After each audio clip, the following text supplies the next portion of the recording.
உறவுகளுக்கு இனிய வணக்கங்கள். இன்றைய பதிவுல 2026ஆம் ஆண்டுக்கான குரு பெயர்ச்சி பலன்கள் கும்பராசிக்கு எப்படி இருக்க போகுது, உங்க வாழ்க்கையில என்னென்ன மாதிரியான மாற்றங்களையும் தாக்கத்தையும் இந்த குரு பெயர்ச்சி ஏற்படுத்த போதுங்கிறத தெளிவாகவும் விரிவாகவும் இந்த பதிவுல நாம பார்க்க போறோம். வீடியோவை முழுமையா பார்க்கறதுக்கு முன்னாடி நீங்க நம்ம சேனலை இப்பதான் புதுசா பார்க்கறவங்களா இருந்தா மறக்காம சேனலை சப்ஸ்கிரைப் பண்ணிக்கோங்க. கும்பராசியை பொறுத்த வரைக்கும் அவிட்டம் 3-4 பாதங்கள், சதயம் 1-2-3-4 பாதங்கள், பூரட்டாதி 1-2-3 பாதத்தை உள்ளடக்கியது கும்பராசி. கும்பராசிக்கு அதிபதி சனி பகவான். குரு பெயர்ச்சி நிகழும் தேதியை பொறுத்த வரைக்கும் திருக்கணித பஞ்சாங்கப்படி ஜூன் 2, 2026 செவ்வாய்க்கிழமை அன்னைக்கும், வாக்கிய பஞ்சாங்கப்படி மே 26, 2026 செவ்வாய்க்கிழமை அன்னைக்கும் குரு பெயர்ச்சி நிகழ இருக்கு. குரு பகவான் மிதுன ராசியிலிருந்து தன்னுடைய உச்சராசியான கடகராசிக்கு பிரவேசிக்கிறார். கும்பராசிக்கு இது 6ஆம் இடம். கும்பராசிக்கு 2 மற்றும் 11க்கு அதிபதியான குரு பகவான் ஜூன் 2ஆம் தேதி அன்னைக்கு 5ஆம் இடத்திலிருந்து பெயர்ச்சியாகி 6ஆம் இடமான கடகராசியில உச்சபலம் பெற்ற நிலையில சஞ்சாரம் செய்ய போறார்.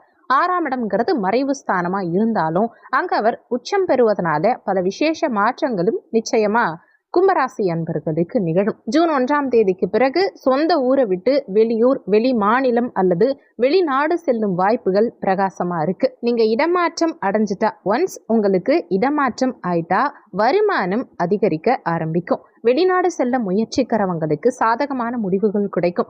சொந்த ஊரில் இருக்கிறத விட வெளியூர் பயணங்கள் உங்களுக்கு அதீத வளர்ச்சியை கொடுக்கும். வேலை இல்லாம இருக்கவங்களுக்கு ஜூன் மாதத்துக்கு பிறகு நல்ல வேலை வாய்ப்புகள் தேடி வரும். நீண்ட நாள் எதிர்பார்த்த அரசு உத்தியோகம் அல்லது தனியார் துறை வேலைகளும் கிடைக்கிறதுக்கு வாய்ப்புகள் உண்டு. டிஎன்பிஎஸ்சி அல்லது இதர போட்டித் தேர்வுகளுக்கு தயாராகும் கும்பராசி அன்பர்களுக்கு இந்த உச்சகுருவின் காலகட்டம் உறுதியான வெற்றியை கொடுக்கும். நம்பிக்கையோட செயல்படுங்க, நிச்சயம் வெற்றி கிடைக்கும். வேலையில பணிச்சுமை சற்று அதிகரிக்கிறதுக்கு வாய்ப்புகள் உண்டு. கடினமா உழைக்க வேண்டி இருக்கும். ஆனாலுமே அதை உங்க புத்திசாலித்தனத்தால எளிமையா சமாளிப்பீங்க. புதிய தொழில் தொடங்க விரும்புறவங்க குறைந்த முதலீட்டில் தொடங்கிறது நல்லது. லோ இன்வெஸ்ட்மெண்ட் இந்த காலகட்டத்தில் உங்களுக்கு நல்லது. அதிக கடன் வாங்கி அகலக்கால் வைக்க வேண்டாம். 1 மற்றும் 7ஆம் இடங்கள்ல ராகு கேது சஞ்சாரம் செய்யும் காரணத்தினால நண்பர்களையோ அல்லது 3ஆம் நபர்களை நம்பி கூட்டு தொழில், அதாவது பார்ட்னர்ஷிப் பிஸ்னஸ் செய்யறத தவிர்த்துக்கிறது இந்த காலகட்டத்தில் உங்களுக்கு நல்லது. உங்களை மட்டுமே நம்பி இறங்கினா இந்த பீரியட் உங்களுக்கு வெற்றியை கொடுக்கும். ஏற்கனவே தொழில் செய்கிறவங்களுக்கு நஷ்டங்கள் நீங்கி லாபம் வர துவங்கும். தொழிலுக்காக வாங்கிய கடன்களை திரும்ப செலுத்தும் சூழல் உண்டாகும். 2ஆம் இடத்தை, அதாவது தன குடும்ப வாக்குஸ்தானாதிபதியான குரு உச்சமா இருந்து தனஸ்தானத்தையே பார்க்கும் காரணத்தினால குடும்ப ஆதரவு உங்களுக்கு இந்த காலகட்டத்தில் கிடைக்கும். இருந்தாலும் பேச்சில் நிதானம் அவசியம் தேவை. யார்கிட்டையும் பொருளாதார ரீதியான வாக்குறுதிகளை கொடுக்காதீங்க. திருமண முயற்சிகளில் சற்று வேகம் குறையலாம். வாழ்க்கை துணையோட சிறு சிறு கருத்து வேறுபாடுகள் வந்து போறதுக்கு வாய்ப்புகள் இருக்கிறதுனால ஒருவரையொருவர் அனுசரித்து செல்வது நல்லது. செப்டம்பர் 2026க்கு பிறகு திருமண முயற்சிகள் உங்களுக்கு நற்பலன்களை கொடுக்கும்.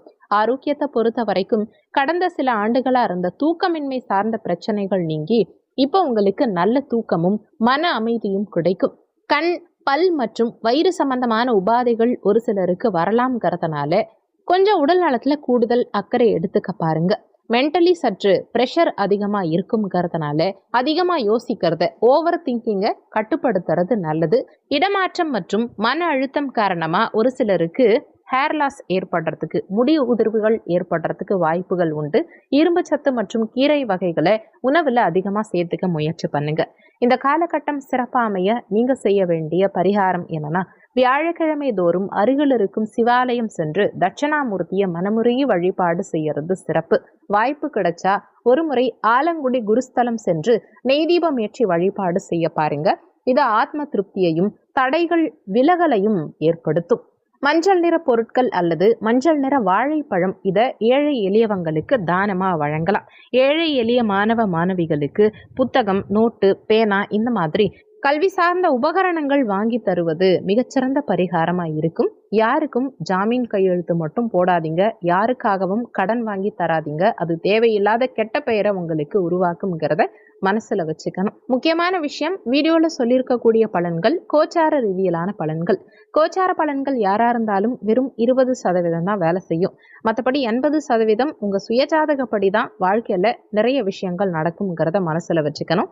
சுயஜாதகத்துல இப்போ உங்களுக்கு என்ன தசாபுத்தி நடக்குது, தசாநாதனும் புத்திநாதனும் எந்த நிலையில சஞ்சாரம் செய்றாங்கங்கிறத பொறுத்து உங்க வாழ்க்கையில நடக்கிற நிறைய விஷயங்கள் மாறுபடும். சுயஜாதகம் பார்க்க நினைக்கிறவங்க ஜாதகம் பார்க்கன்னு கொடுத்திருக்க வாட்ஸ்அப் நம்பருக்கு வாட்ஸ்அப் பண்ணுங்க. நன்றி. மற்றும் ஒரு நல்ல பதிவோடு மீண்டும் உங்களை சந்திக்கிறோம்.